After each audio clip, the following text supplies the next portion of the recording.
Well, hello, everyone. I'm Dr. Douglas Peak, not a medical doctor. It's purely academic.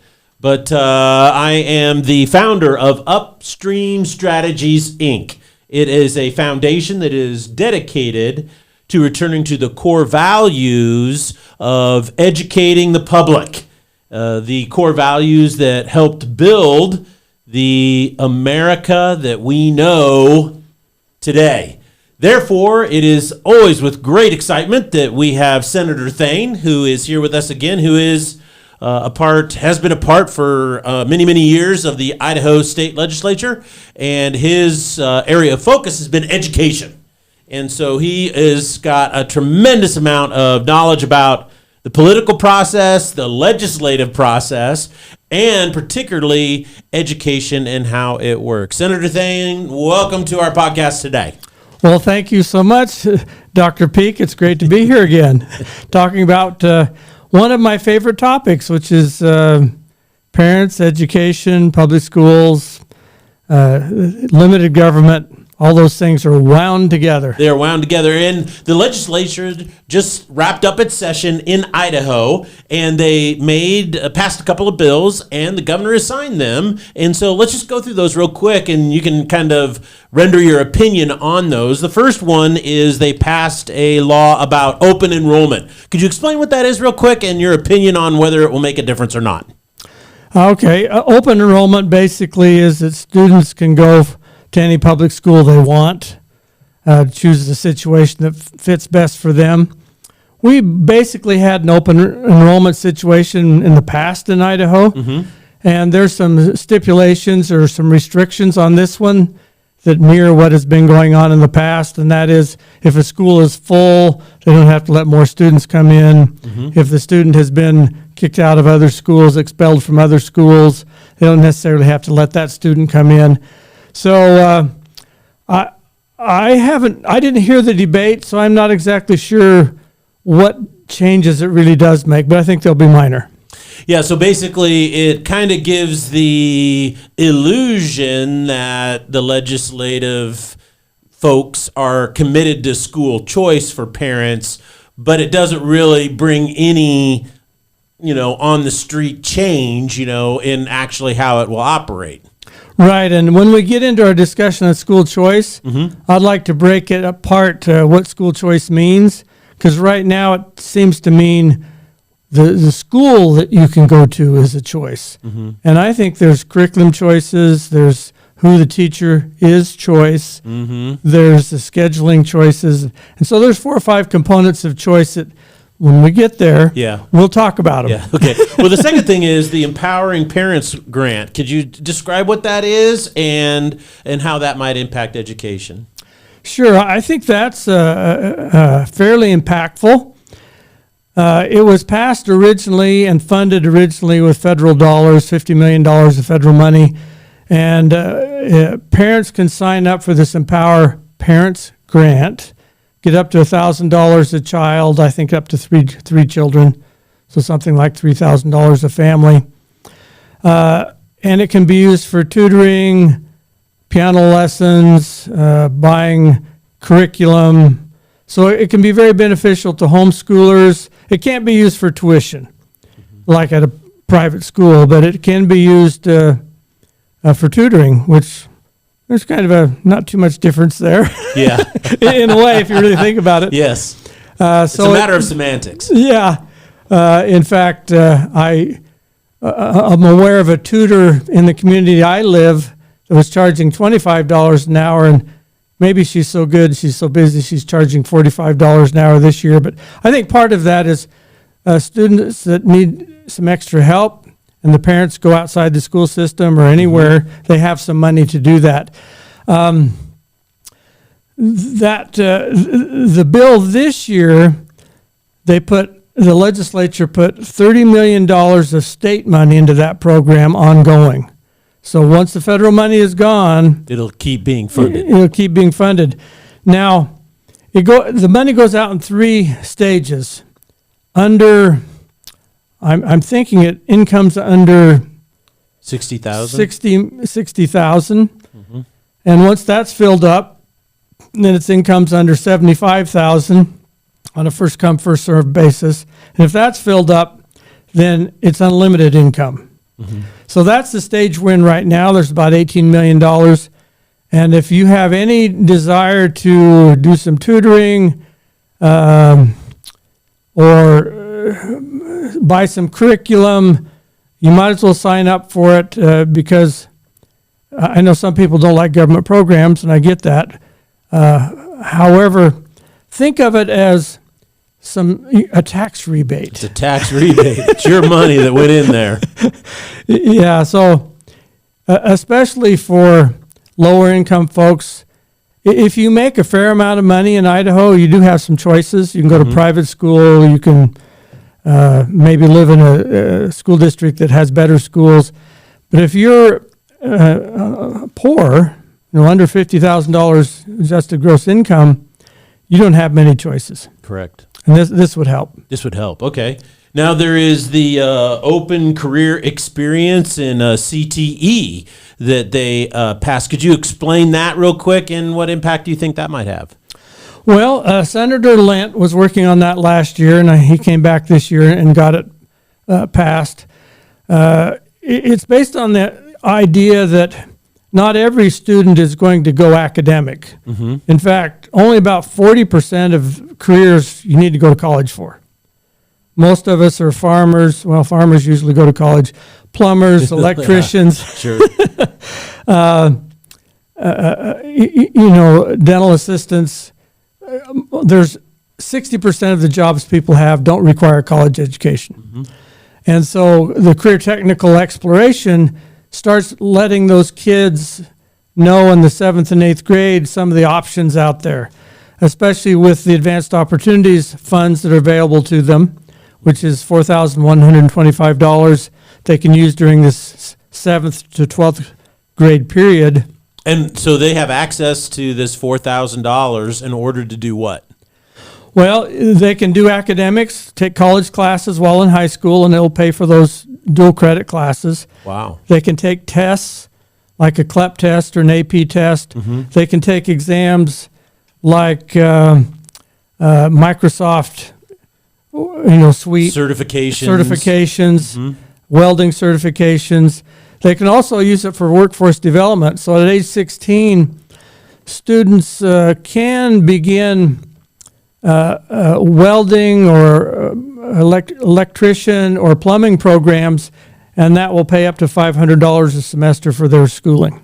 Wow. So they can access this in the 7th grade all the way through 12th grade. Right.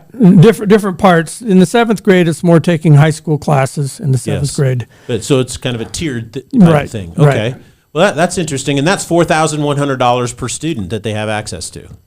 Correct. Okay. And then what about the high school, the after high school high demand jobs scholarship? They call it an is it the Opportunity Scholarship, or what did they call that? There was a lot of buzz about that in the media, about $8,500. Right. Well, I hate to speak too much from ignorance, even though you told me you were going to ask me about it. Well, let's pool our ignorance together and see if we can figure this out. So what had happened last fall, we had a special session when I was still in the legislature. I'm not now, but and we allocated another $400 million toward education, and $330 million of it went to all of it went to K-12, but some of this, $330 million of it, most of it went to salaries, teacher salaries. So they got about a $6,000 a year bump this year. Okay, so they got a pretty significant raise. Okay. Now the 700 or 800 million or 80 million left. 70 to 80 million left. Yeah, they're using that for giving high school kids an opportunity to go into high demand careers like welding, auto mechanics, even phlebotomy, whatever it might be. And I guess they can also use it in high demand careers in what about pilots? Could they be a pilot? Because pilots are in extremely high demand right now. we'd have to see if it has to be used in state or not. Yeah. Usually, when the legislature writes a bill like this, the money Has to be used in state, yeah. has to be used in state. We have one of the largest helicopter and pilot training schools called Silverhawk out in Caldwell. It's massive. People from all over come to learn how to fly helicopters there because helicopter and pilots are in such high demand, and the military doesn't produce them at the same rate that they used to, and so most people go through these special schools that are designated by the FAA. I do know that because I am a pilot. I'm a private pilot, that is, not a commercial pilot.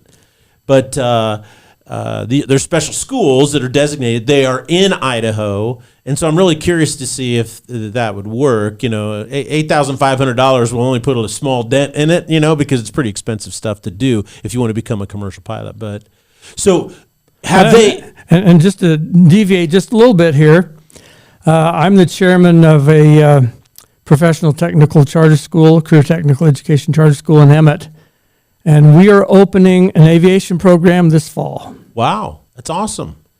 So, and right now, I mean, the reason why your flight is canceled when you travel anywhere right now is because the computers schedule, you know, it's all done by computer now. It's almost like an AI. And then what happens is they realize they don't have the pilots or the personnel to actually, you know, man the flight, so to speak, in order to fly it. So then they cancel it, and then you're like, "I'm in Chicago and I got canceled. What's it's all good weather." Well, that's because they are scheduling these flights based on demand, with the assumption that they have enough personnel to man the flight when they actually don't. So it's really kind of interesting that way, why that is. In the pilot community, we talk a lot about that and how it's in such high demand right now, and they're attempting to do some different things. But this scholarship is available. But I also think, because I did read through some of the criteria for it, and that is that it has to be spent at a specific school that's under a specific board or independent.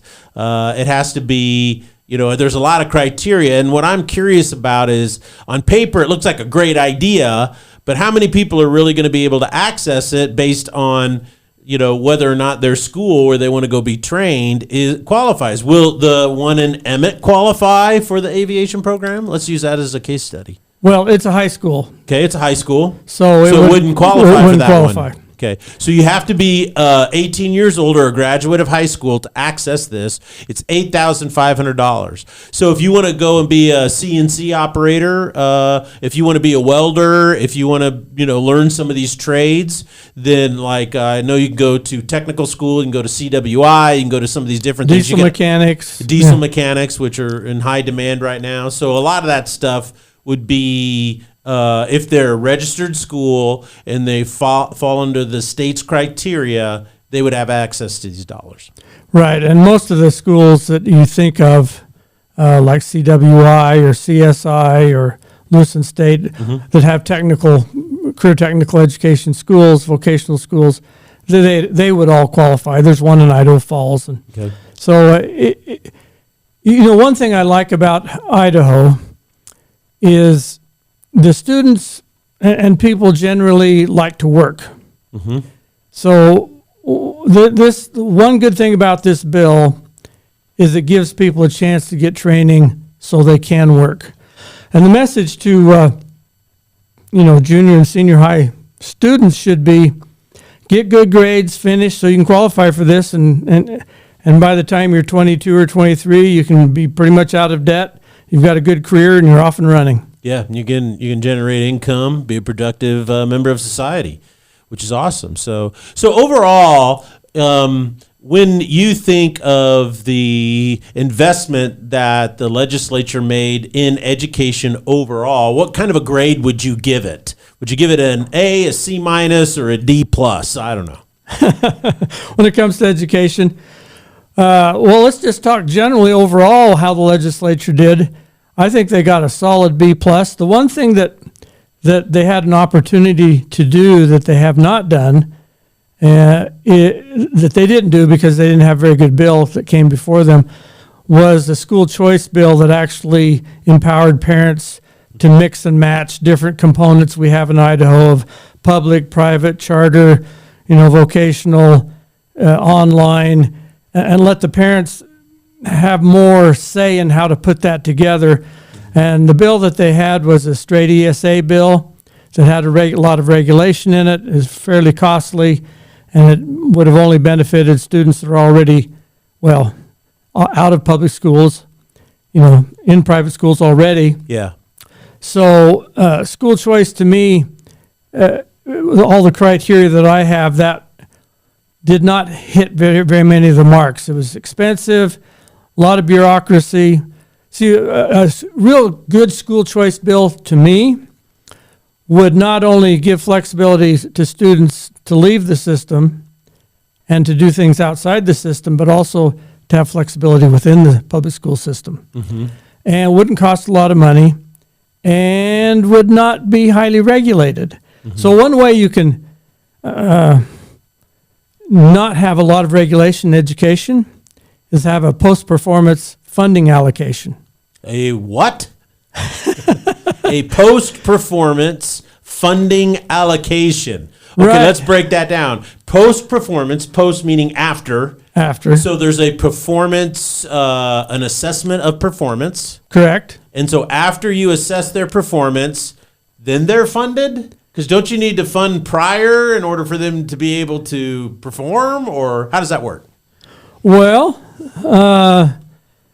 the concept that I'm working on right now, there'd be some funding up front. Mm-hmm. And what I'd like to see, call it a micro school that's associated with a public school or not associated with a public school, either one. Mm-hmm. It would depend upon the public school. A micro school, a group of parents get together, they form some bylaws. Then they'd petition the school board and they say, we want to be we want to be sponsored by the school board. And if the school board says yes, then they're off and running and they kind of figure out how they're going to do it. If they say no, then they could still get some funds, but most of their funds, probably half their funds, would come after the students took a test in the spring to see if they're grade level or not. I see. So you would have, and that way you don't have to put a lot of regulations up front, because generally in the way bureaucracies work, there's various philosophies behind it. And one of the philosophies is that, we're going to front load it with requirements and regulations. And what it does is it ends up gumming it up so much that it chokes it to death. Yeah. It's like, so that way a politician can say, oh, we're so for this, and then it never happens. It never happens, or it gets choked in bureaucracy. Yeah. This way, there's no regulation on time, on the curriculum. All the legislature would say, we'll fund this if the students know what they're supposed to know at this particular time in their education career. And if they do, you're off and running. You're off and running, yeah. So, yeah, I like that. That's kind of good. Well, one of the things that I think that we ought to talk about, and this is something that Upstream Strategies has been very concerned about, is that education, and let's talk about Idaho in particular, has a number of challenges. And one of the things that has challenges is in the public school system, which is funded and run by the government, right? We call it our public school system. But technically, if you really think about it, it's not a public school system. It's a government-run school system, because private schools are part of the public. It's how you determine or define the word public. Does public mean only people who access government stuff, or does public mean every citizen of the United States? You see, and generally the term public, as it was used by our forefathers, meant every person who's a citizen of the United States. So let me clarify that a little bit in my mind. Let me say it in my words. When I look at the public education system, I see decision points. And I notice that funding is controlled by the system. Mm-hmm. Training of teachers is controlled by the system. Hiring of teachers is controlled by the system. The curriculum is controlled by the system. The schedule is controlled by the system, and on it goes. So parents don't control anything. They don't have any decision points. So when I talk about school choice, as we get into this discussion, it's about taking each one of those points and saying, how can we give a choice to a parent? And what a choice represents, and this is some of the deeper magic of limited government. Mm-hmm. Limited government is dependent upon having responsible, powerful people Correct. that take care of their own lives, that don't need government programs, that are independent. They're not sheep. They're not sheep. They're not violent. No. You don't have to be, a sheep to be peaceful, but you're independent. Yeah. So Yeah, you you're can independent. you can contribute taxes. You don't contribute taxes. They take them, but you pay taxes. You contribute to your community. You strengthen this culture of limited government. It's all based upon responsible, powerful people that have power over their own lives, not power over other people's lives. And so the reason school choice is so critical in creating this culture of limited government and recreating it, what our founding fathers did, 250 years ago, is the way you allow people to take responsibility is to give them a choice. And it doesn't necessarily have to be a homeschool choice. You got to leave the system to homeschool, or a private school choice. You got to leave the system to go to private school, that's great. Those parents are taking responsibility. But even in a private school, the parents don't choose the curriculum. They choose the school. They choose a school. And the school system, the private system, chooses the curriculum. So even then, it doesn't get to the level of choice that I would like to see parents have. They can choose the private system. That's fine. But it would be nice if they had more mix and match opportunities where they could actually choose curriculum. Then you'd see parents get involved in education.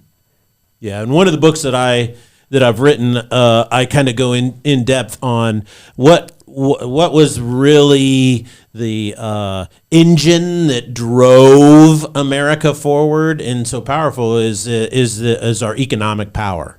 And you see the influence of economic power in the development of America in so many different ways. Don't have time to go into it, but I'm a big history buff of World War II and why were we able to win, and the main reason why most historians look back is we just out-manufactured everybody. Germans built better stuff, but we built 50 for every one thing they built, and so we just out-manufactured, and you can manufacture when you have a strong economic base. And what's interesting is America, I don't know if people are aware of this, it is, per capita, is like the wealthiest country that has ever existed in the history of the world.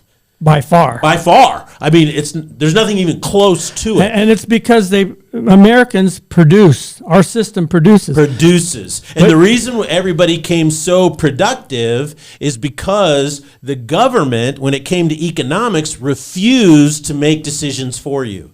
Exactly. And so if you came here as an immigrant, you were required, not just given the option, you were required to make decisions. You had to make decisions on what you were going to do, how you were going to be productive, where you were going to get a job.